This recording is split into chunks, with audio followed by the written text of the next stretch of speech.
Dengan menyebut nama Allah yang Maha Pengasih lagi Maha Penyayang, kami menceritakan kepadamu kisah yang paling baik dengan mewahyukan Al-Quran ini kepadamu. Siapapun berusaha untuk menjadi anak baik, tetap saja yang akan lebih mencintai Habil dari Qabil! Qabil, tolong aku! Qabil! Qabil!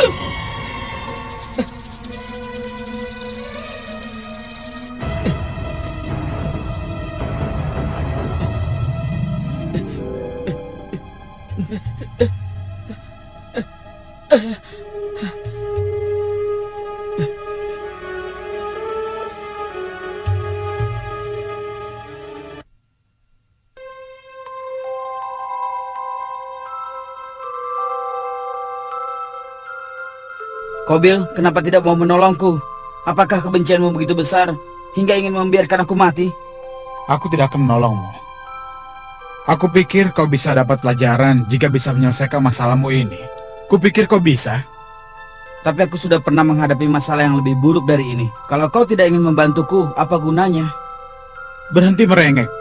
Jika jatuh, kau tidak akan terbunuh. Aku selalu berusaha membantumu jika kau membutuhkanku. Kenapa kau tidak melakukan hal yang sama untukku?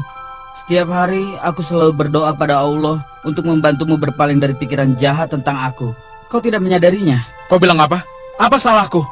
Jika aku pernah melakukan sesuatu yang menyakiti atau membuatmu kesal, seharusnya kau katakan saja padaku. Beri aku kesempatan untuk memperbaiki kesalahanku. Aku ingat saat-saat bahagia kita ketika kita masih sangat muda. Sekarang segalanya berubah. Kenapa? Apa sudah kau katakan pada ayah apa yang terjadi kemarin? Lupakan kemarin. Sekarang aku ingin membicarakan yang akan kita hadapi saat ini. Lupakanlah. Aku tidak percaya kau tidak mengatakannya. Karena itulah kesempatan terbesarmu untuk membuatnya mencintai dirimu sendiri. Membuatnya mencintai diriku. Kenapa kau bicara seperti itu? Ayah mencintai kita berdua. Kau pikir kurbanmu tidak diterima karena dia tidak mencintaimu? Dia telah menjelaskan bahwa ini adalah ujian dan pelajaran untuk masa yang akan datang. Tidakkah kau lihat kalau ia ingin agar kita bahagia? Bahagia katamu. Lalu kenapa aku selalu diberikan pekerjaan yang keras, sedangkan kau diberi pekerjaan yang begitu mudah? Qabil, jika kau ingin bertukar pekerjaan, kau boleh menggantikanku kalau itu membuatmu senang. Aku tidak keberatan kalau itu maumu. Semua itu ayah yang memutuskannya. Kau bisa mendapatkan pekerjaan yang mudah karena kau anak sayangannya. Sedangkan aku apa? Yang aku inginkan tidak pernah dipikirkan oleh ayah. Kalau memang yakin tentang itu, kenapa kau tidak mengutarakan perasaanmu padanya? Kenapa kau harus mengeluh? Apa gunanya? Ayah tidak pernah punya waktu untukku. Sudahlah.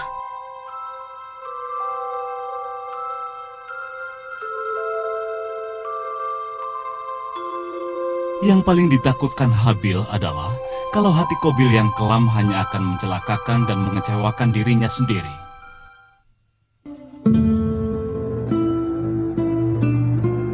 Setiap malam ia dihantui oleh kematian dan ketakutan dalam mimpinya.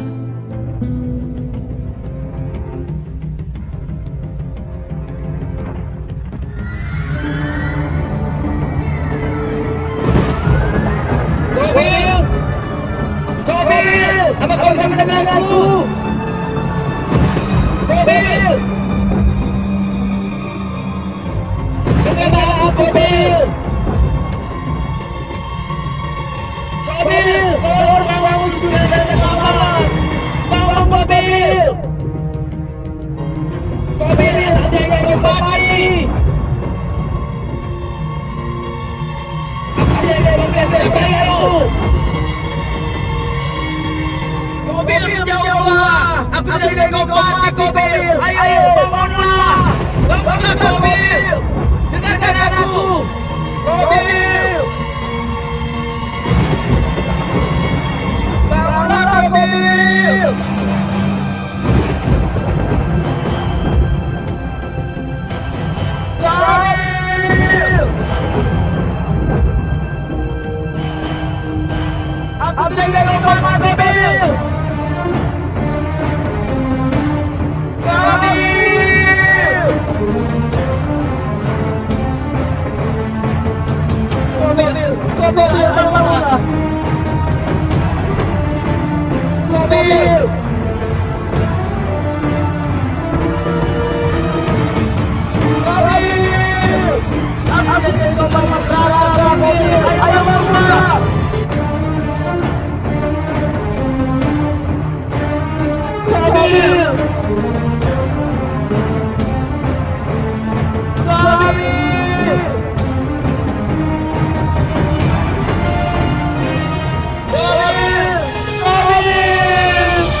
Pada hari yang menentukan ini, langit akan menyaksikan kejahatan pertama berupa pembunuhan berdarah dingin.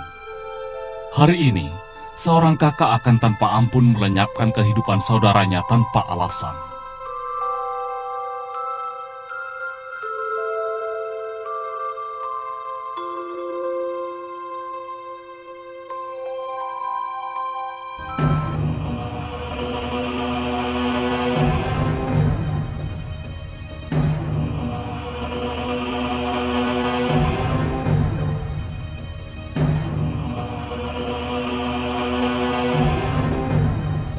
Aku yakin kau bisa menjauhkan dirimu dari bisikan jahat setan. Jangan pura-pura tidak bersalah. Semua ini adalah salahmu. Semua keluarga memusuhiku. Kau juga tahu, ini salah besar. Ibu dan ayah tidak pernah mengesampingkanmu. Dan sekalipun aku selalu berusaha membantu, kau selalu memperlakukanku seperti musuh. Itu karena kau sudah menghasut semua orang, agar mereka berpikir bahwa kau ini orang suci. Padahal aku tahu kau adalah pembohong. Jika orang bisa melihatmu, kurbanku akan diterima. Aku melihat kurbanmu, semuanya busuk. Allah hanya akan menerima kurban dari orang yang jujur. Kau tidak bisa menyalahkanku karena kurbanmu. Aku tidak butuh ucapanmu. Aku benar-benar tidak membutuhkan itu. Aku sangat benci pada dirimu. Kau tidak membenciku, Kobil. Kau hanya membenci dirimu sendiri. Kau mau tahu, bila kau mati, aku akan tentram.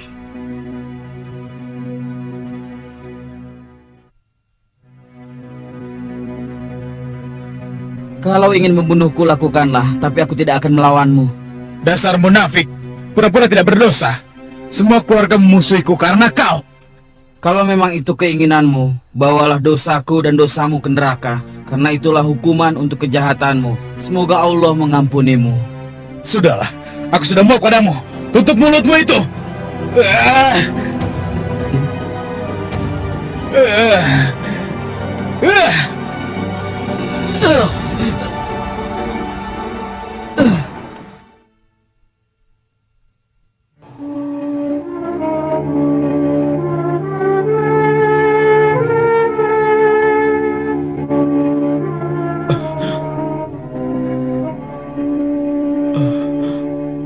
Ya Allah, apa yang sudah kulakukan?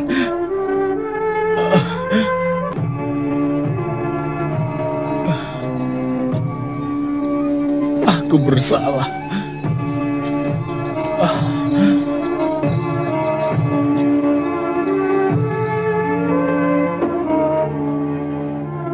Penyebab rasa iri Qabil yang membabi buta telah pergi selamanya. Dalam kesendirian dan putus asa, ia merasa bahwa seluruh dunia telah meninggalkannya. Habil yang hidup dalam kebenaran hanya mendoakan saudaranya dengan doa yang baik dan menjadi jiwa pertama yang terbunuh. Cahaya kebaikan telah tercermin dalam diri Habil, sedangkan gelapnya kejahatan ada dalam diri Qabil.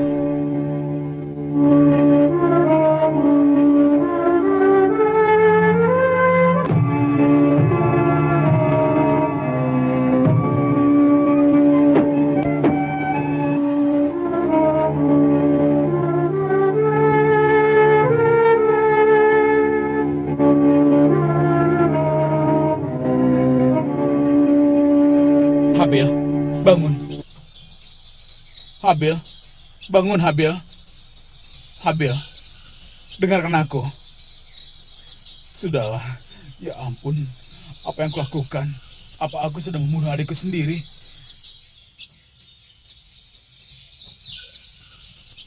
Goncangan jiwa karena apa yang sudah dilakukannya mulai menghantui Qabil. Dalam takut dan kesendirian, ia menjadi putus asa ketika bayang-bayang wajah ayahnya mulai meresahkannya.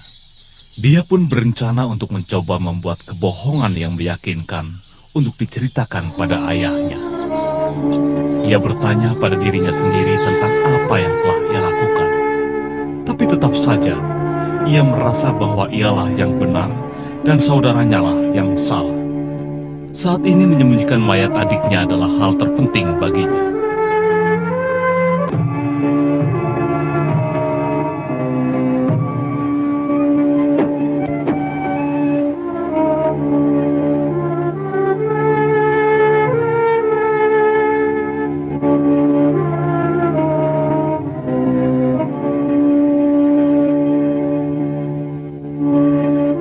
Ia memutuskan untuk membawa mayat saudaranya ke hutan, tapi itu sulit karena mayat itu mulai membusuk dan dingin.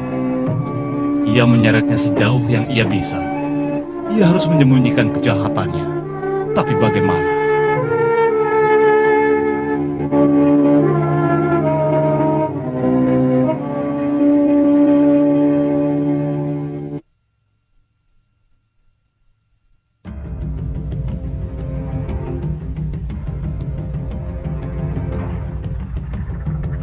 Biasanya malam menyembunyikan keindahannya ketika telah menjelang.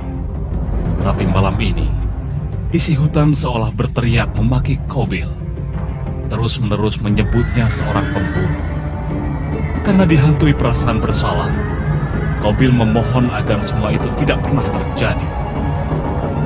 Seharusnya ia ada di rumah bersama keluarganya, tanpa rasa putus asa dan kesendirian.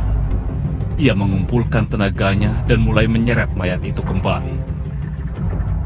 Ia takut kalau ayahnya mencari dan menemukannya. Ia harus pergi sejauh mungkin. Ia pun sampai ke kaki bukit. Sekarang ia merasa mual dan lemah.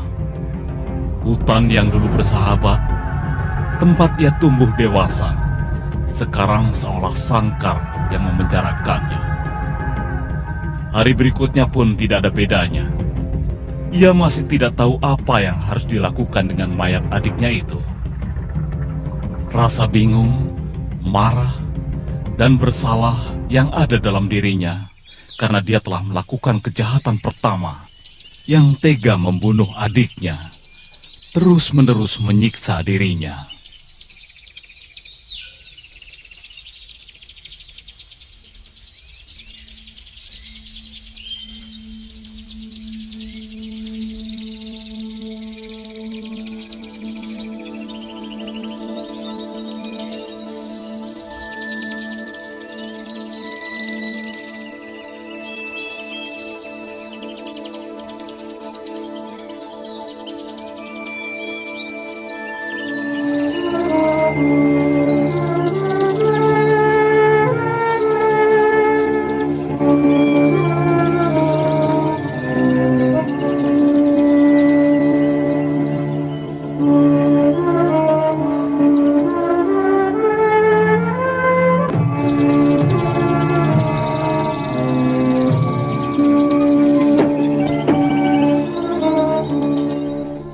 Ya Allah, betapa bodohnya aku. Sehingga perlu seekor burung gagak untuk menunjukkan caranya.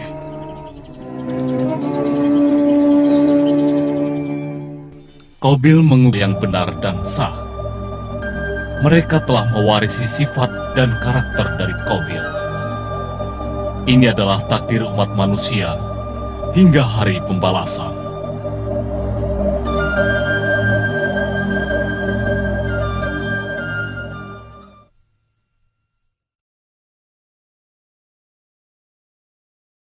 Bismillahirrahmanirrahim.